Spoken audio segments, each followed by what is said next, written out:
अर्जुनपुर नाम के एक गांव में सूरज नाम का एक आदमी रहता था। वो अपने माँ बाबा और पत्नी दीपा और 3 बच्चों के साथ रहता था। सूरज भोले बाबा का बहुत बड़ा भक्त था और वो हर रोज शिव जी के मंदिर जाता था। सूरज एक ट्रांसपोर्ट कंपनी में बतौर ट्रक ड्राइवर काम करता था। वो बहुत ही ईमानदार आदमी था, इसलिए उसका मालिक भी बहुत खुश रहता था। ये ले सूरज, तेरे इस महीने की तनख्वाह, और ऐसा ही काम करते रहना, बहुत अच्छा काम करता है तू। ये तो सब भोले बाबा की कृपा है। मैं कौन हूँ, ये सब मेरे भोले बाबा करते हैं। सूरज पैसे लेकर घर आ रहा होता है, लेकिन तभी तेज रफ्तार गाड़ी सामने से आ जाती है और वो गाड़ी उसे टक्कर मार के आगे बढ़ जाती है और सूरज वहीं सड़क पर पड़ा रहता है। डॉक्टर आता है और वो उसके परिवार से कहता है, अजय की हालत बहुत नाजुक है, उसके पैरों में कोई हरकत नहीं हो रही है। कुछ महीनों तक उसे यूं ही आराम करना होगा। किसी तरह की दौड़ भाग उसे करने की इजाजत नहीं है।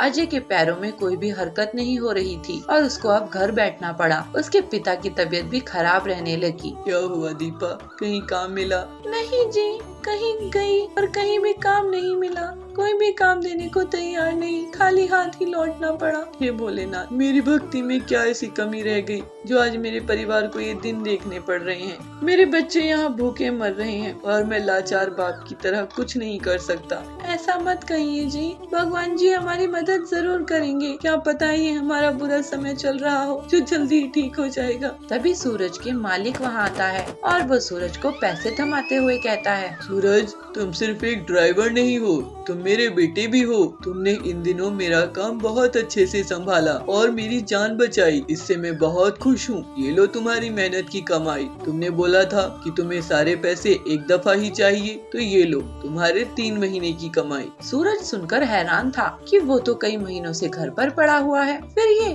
तनख्वाह किस बात की? लेकिन मालिक, मैं तो कई महीनों से घर पर ही हूँ, मैं तो काम पर गया ही नहीं। फिर ये आप मुझे किस बात की तनख्वाह दे रहे हैं? क्या तुम काम पर नहीं गए? अरे क्या बात कर रहे हो सूरज, तुम 3 महीनों से मेरे पास काम कर रहे हो। हर सुबह आते हो, ट्रक लेकर जाते हो और जहाँ मैं कहता हूँ वहाँ गाड़ी तुम लेकर जाते हो। तुम ऐसे कैसे कह रहे हो कि तुम गाड़ी चलाने नहीं आते? तुम नहीं हो तो वो कौन था? सूरज और सेठ रामदास दोनों इस गुत्थी को सुलझा नहीं पा रहे थे कि वो कौन था। तब सूरज भगवान शिव से प्रार्थना करता है, हे देवों के देव महादेव, वो महान व्यक्ति कौन था जिसने मेरी इतनी मदद की?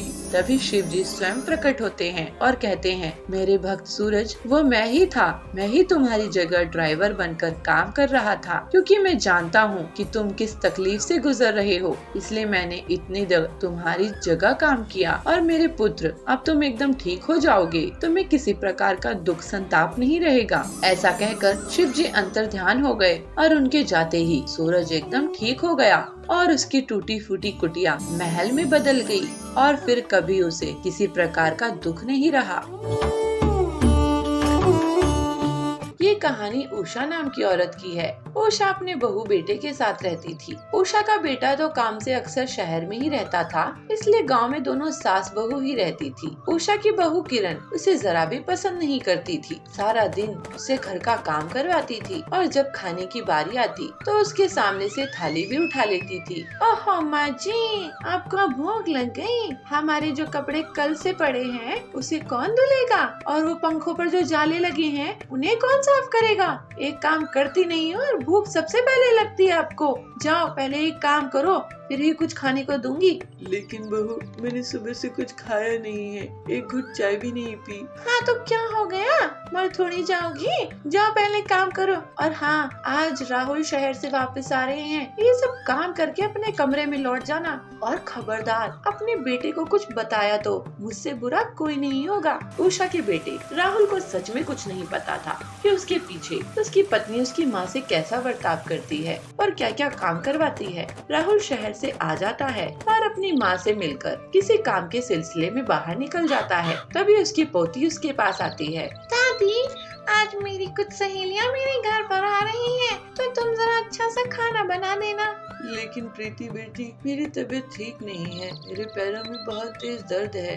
अपनी माँ से कह दो, थोड़ी मेरी मदद करवा देंगी। तभी किरण भी आ जाती है। मदद? अरे मेरे तो खुद के सर में बहुत तेज दर्द है, सारा काम तुम्हें ही करना होगा। चलो उठो और लगो काम में, पूरे दिन महारानी बनकर बेड़ी तोड़ती रहती हो। माँ, मुझे दोस्तों के लिए कुछ मिठाई और समोसे भी मंगवाने थे, मैं बहुत थक गई हूँ, मैं जा नहीं सकती। अरे बस इतनी सी बात, ये तेरी बूढ़ी दादी कब काम आएगी? ए बुढ़िया उठ और जाकर कुछ समोसे और रसगुल्ले लेके आ। चल। उषा उठ जाती है और पैसे लेकर बाजार चली जाती है। उसके पैर में बहुत तेज दर्द हो रहा था, पर वो बेचारी क्या करती, काम नहीं करती तो उसकी बहू उसकी नाक में दम कर देती, उसे खाना नहीं देती, इसलिए वो चली गई और समोसे और रसगुल्ले लेकर लौटने लगी। लेकिन तभी उसे ठोकर लग गई और उसके हाथ से समोसे और रसगुल्लों की थैली गिर गई। हे माता रानी, ये क्या हो गया? ये तो खराब हो गए। मेरे पास तो और पैसे भी नहीं है, अगर खाली हाथ घर गई तो मेरी बहू मुझे बख्शेगी नहीं। हे माता रानी, मैं क्या करूं? सामने ही मंदिर था, वो मंदिर की सीढ़ियों पर बैठ गई और रोने लगी। तभी उसने देखा कि उसके जो आंसू जमीन पर गिर रहे हैं वो सोने के हैं। ये मेरे आंसू सोने के कैसे बन रहे हैं? ये कैसा चमत्कार है? तभी देवी दुर्गा वहाँ प्रकट होती हैं और कहती हैं, उषा, ये सब तेरे पिछले जन्म का पुण्य है। तो पिछले जन्म में मेरी बहुत बड़ी भक्त थी और तूने पूरे 9 दिन भूखे प्यासे रह के मेरे नवरात्रे का व्रत किया था, ये उसी का फल है उषा।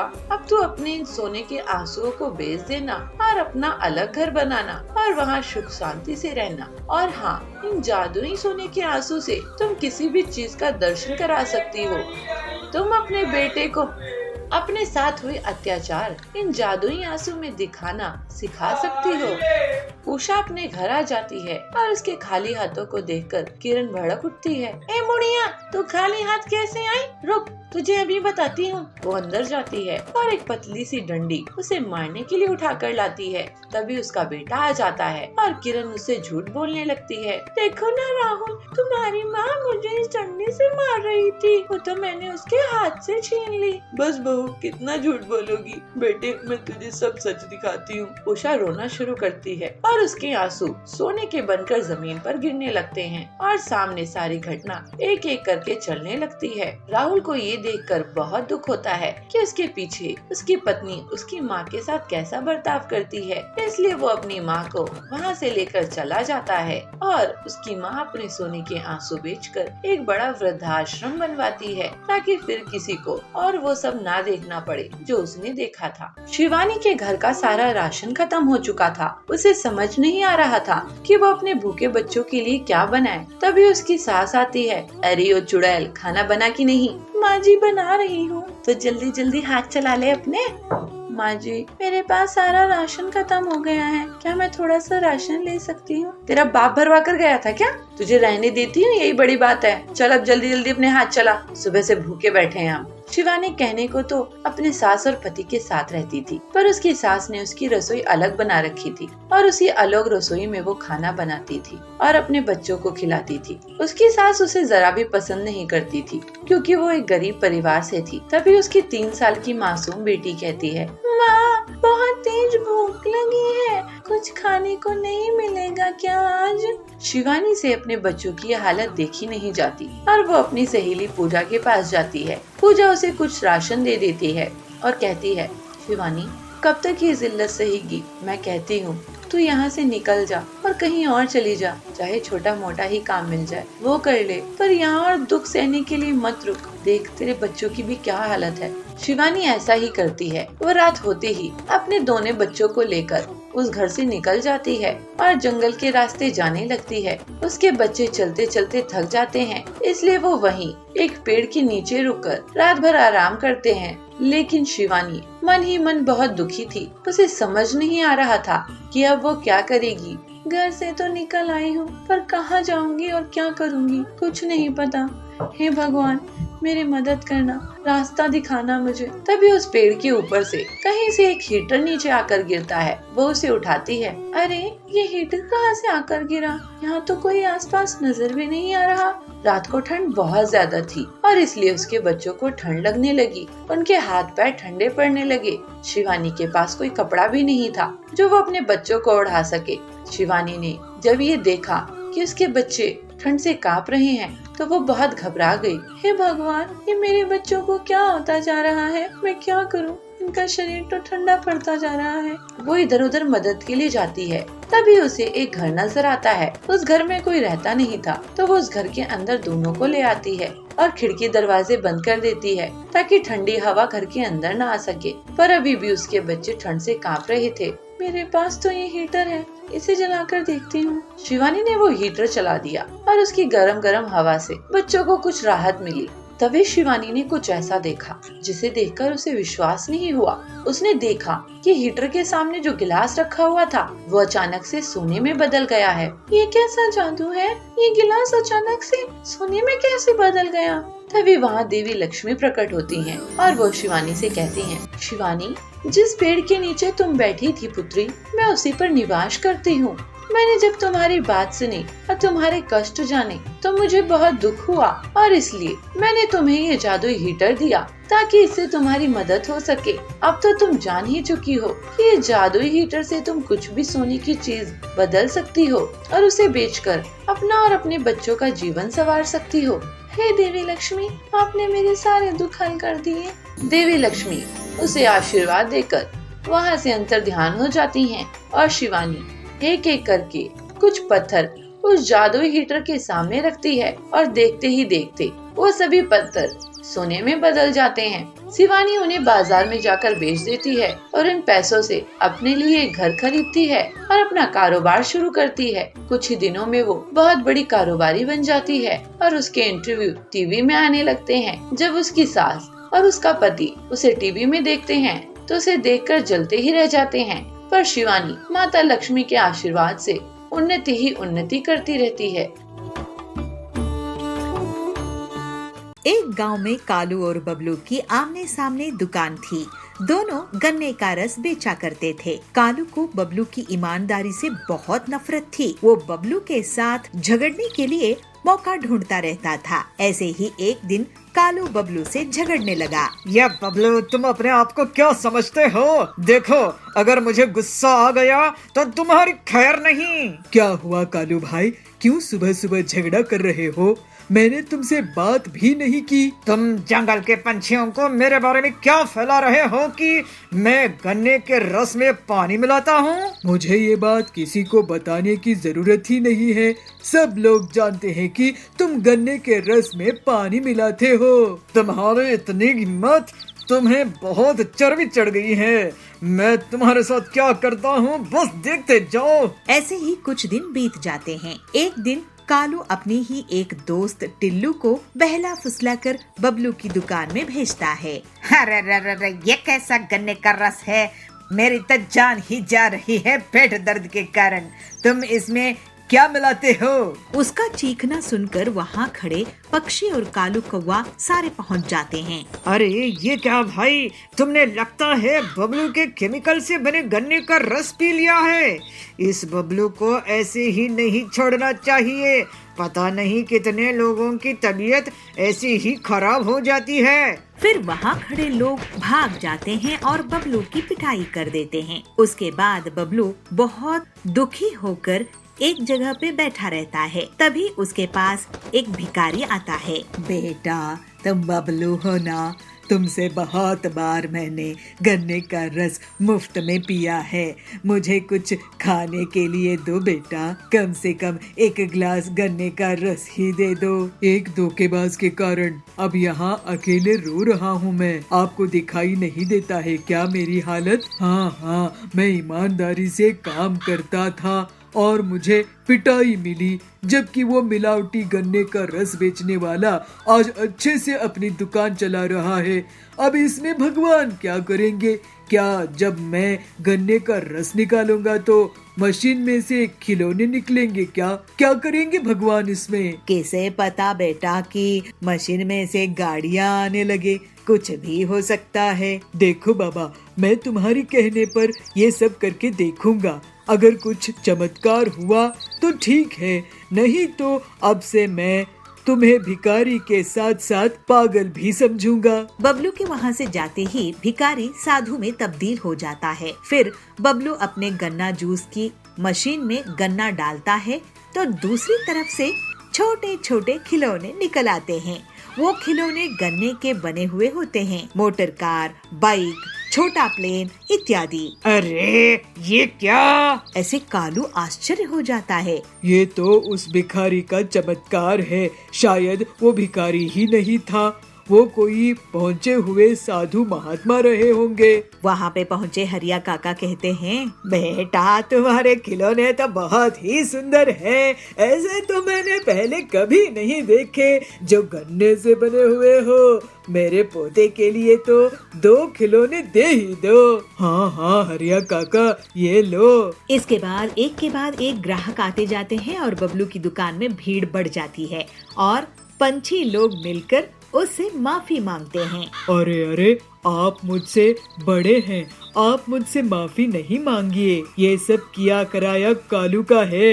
इसके बाद से तो बबलू की दुकान चल निकलती है। उसके यहाँ बच्चों की भीड़ इकट्ठा होने लगती है और सभी उसके खिलौनों का मजा लेते रहते हैं। ये बबलू, ये क्या चमत्कार है? तुमने लगता है किसी तांत्रिक को पकड़ के गांव वालों को मूर्ख बनाने की ठान ली है और उनसे पैसे हड़पने की सोच रहे हो। तुम अपने आप को क्या समझते हो? देखो गांव वालों, ये कोई मांत्रिक की मदद से ऐसा कर रहा है।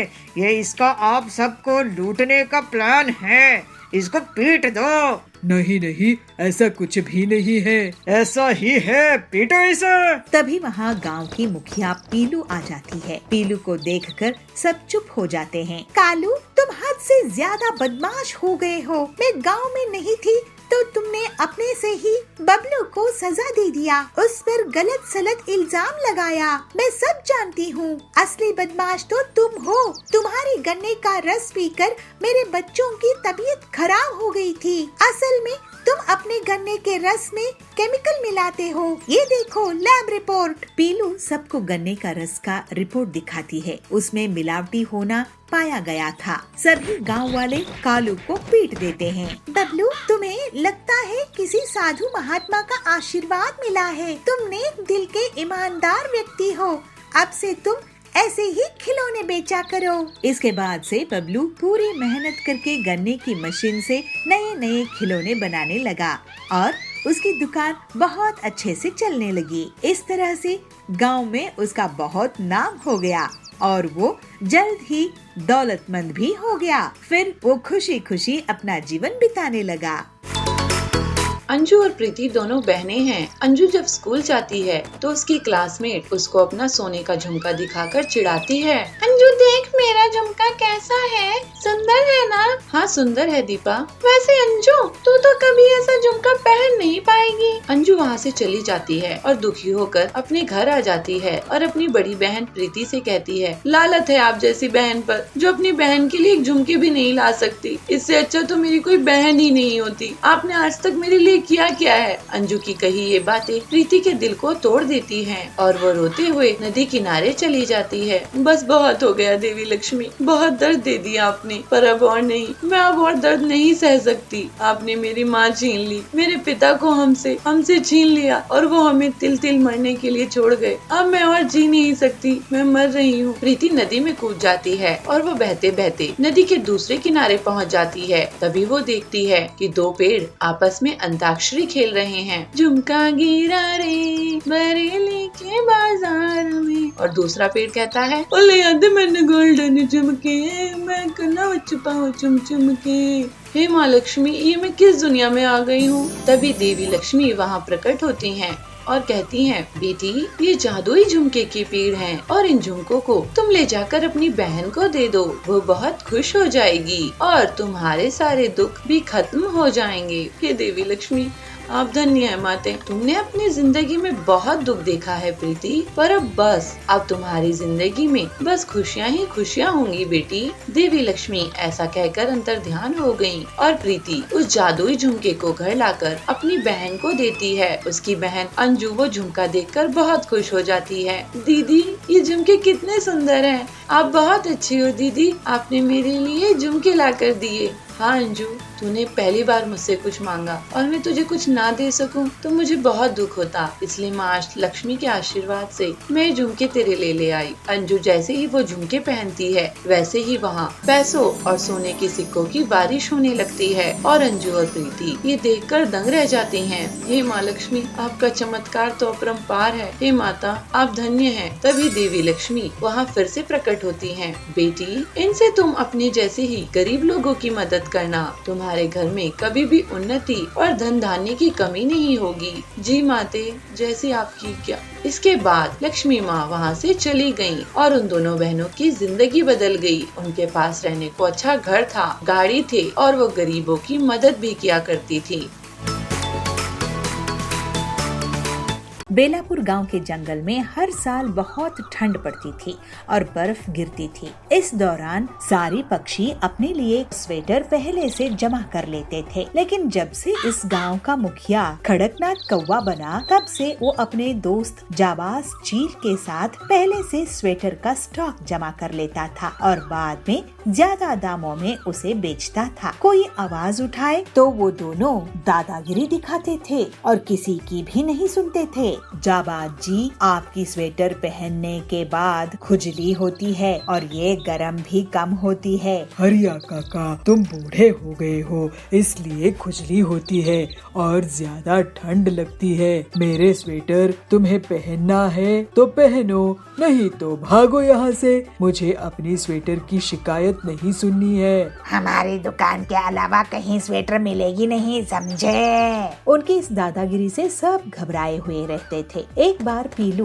अपने पति बंटी कबूतर के साथ जंगल में रहने आती है और वो उसका पति मिलकर स्वेटर की दुकान खोल लेते हैं। पीलू घर में स्वेटर बनाती थी और बबलू दुकान में बेचता था। सुनिए जी, बहुत मुश्किल से हमने पैसे जोड़कर ये स्वेटर बुनाई का काम शुरू किए हैं। अगर सब अच्छा चला तो जल्दी ही हम अपने लिए एक दुकान खरीद लेंगे और उसके बाद खुद का घर खरीद लेंगे। हाँ पीलू, हमें आगे अपने होने वाले बच्चों के बारे में सोचना होगा। वैसे मुझे लगता है कि तुम्हारे हाथ की स्वेटर को पूरे जंगल वाले पसंद करेंगे।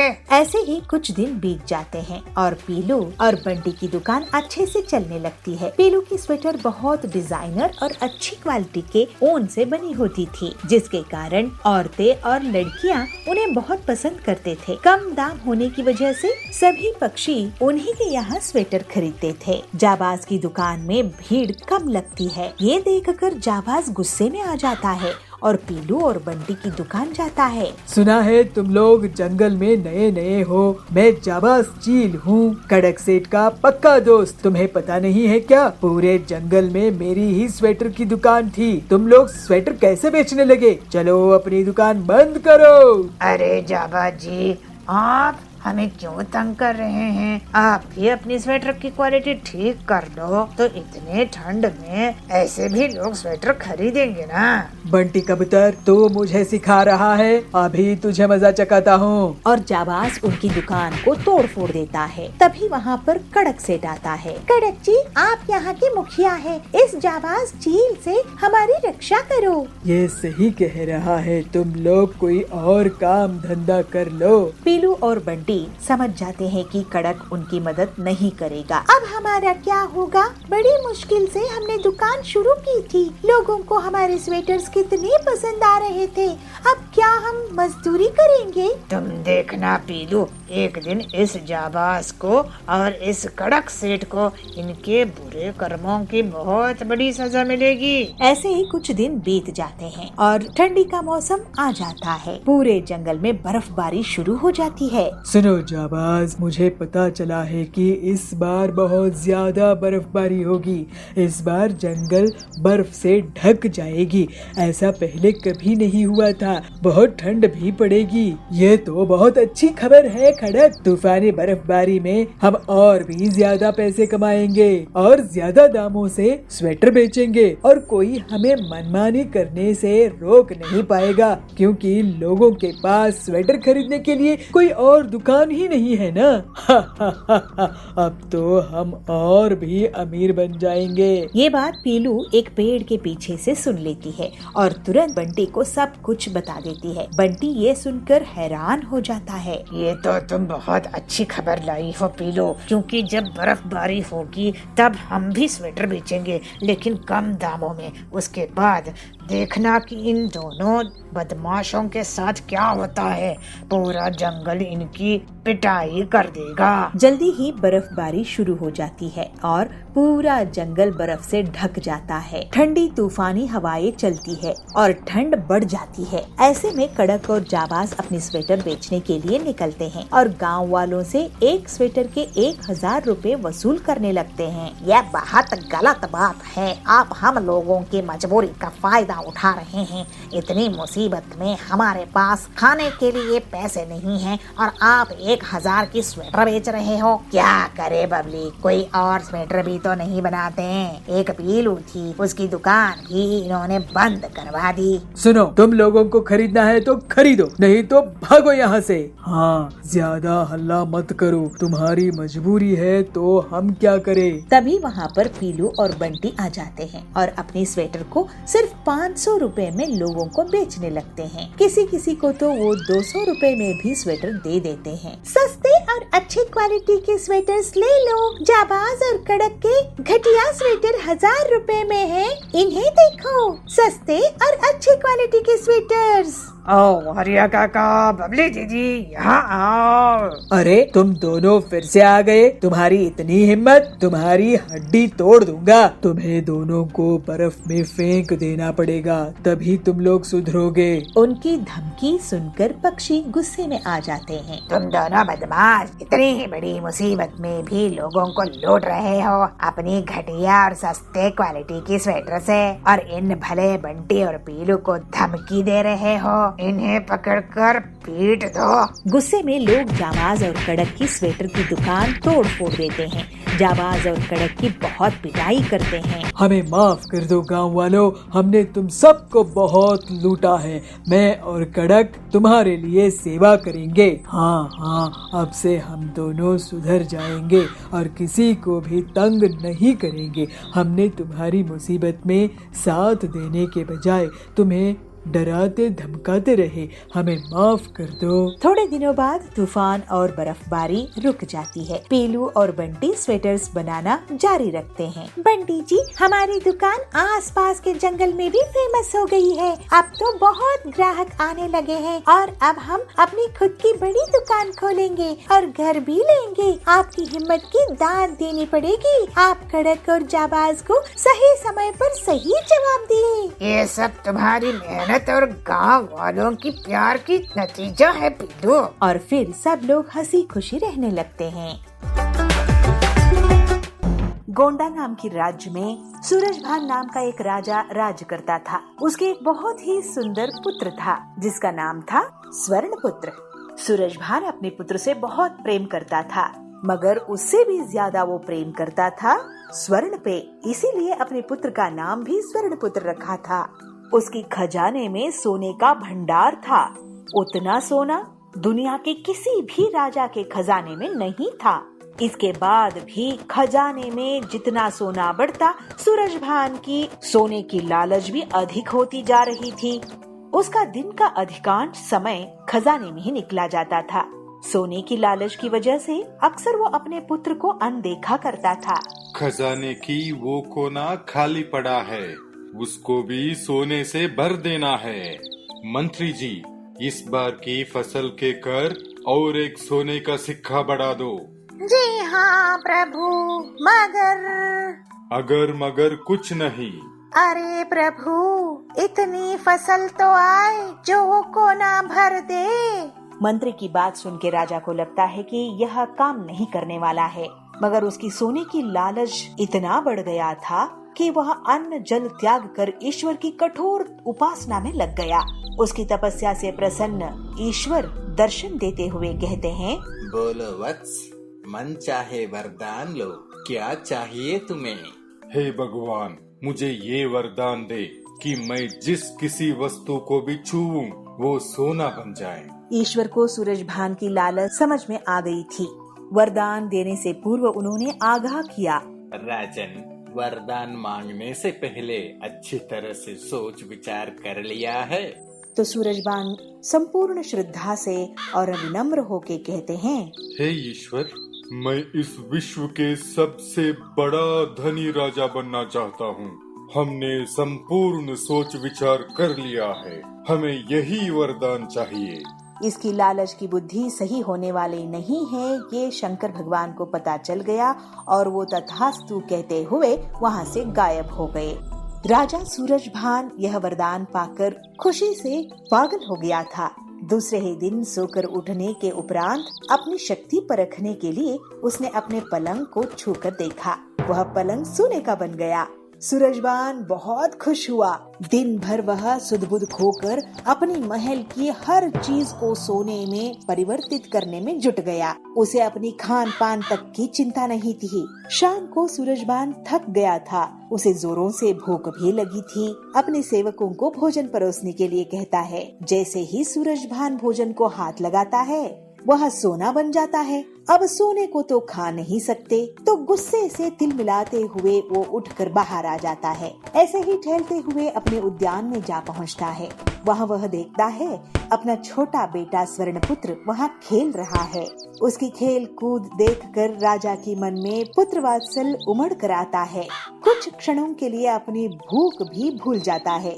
जब स्वर्णपुत्र पिता को वहाँ उद्यान में देखते हैं तो प्रेम से दौड़ के आके गले लग जाते हैं। विधि की विपर्यास ये था कि स्वर्णपुत्र भी स्वर्ण में बदली हो गया। सूर्यभान रो रो कर कहने लगा, हे ईश्वर, मुझे क्षमा कर दीजिए, आप अपना वरदान वापस लीजिए। मेरी मति भ्रष्ट हो गई थी, मेरा लालच तांडव कर रहा था। हमें समझ आ गया है कि हर वस्तु अमूल्य होता है। हमारे लिए सबसे अमूल्य तो हमारा पुत्र स्वर्ण पुत्र है। उन्हें आप कृपया इंसान बना दीजिए। कहते हुए फिर से रोने लगता है। उस पर दया आकर ईश्वर फिर से तथास्तु बोलते हैं और हवा में लीन हो जाते हैं। स्वर्णपुत्र फिर से इंसान बनता हुआ देख सूरजभान बहुत खुश होता है और अपनी गलती की, अपनी लालसा की उसे पश्चाताप भी होता है। तो मंत्री को बुलाकर कहते हैं, मंत्री जी, अपना कोषागार जरूरतमंद और निर्धनों के लिए खुला रख दो। सूरजभान अपने पुत्र को गले लगाकर खुशी के आंसू बहाते हैं। उनका लोभ खत्म हो गया था और संतुष्टि की जीवन की ओर यात्रा शुरू कर देते हैं।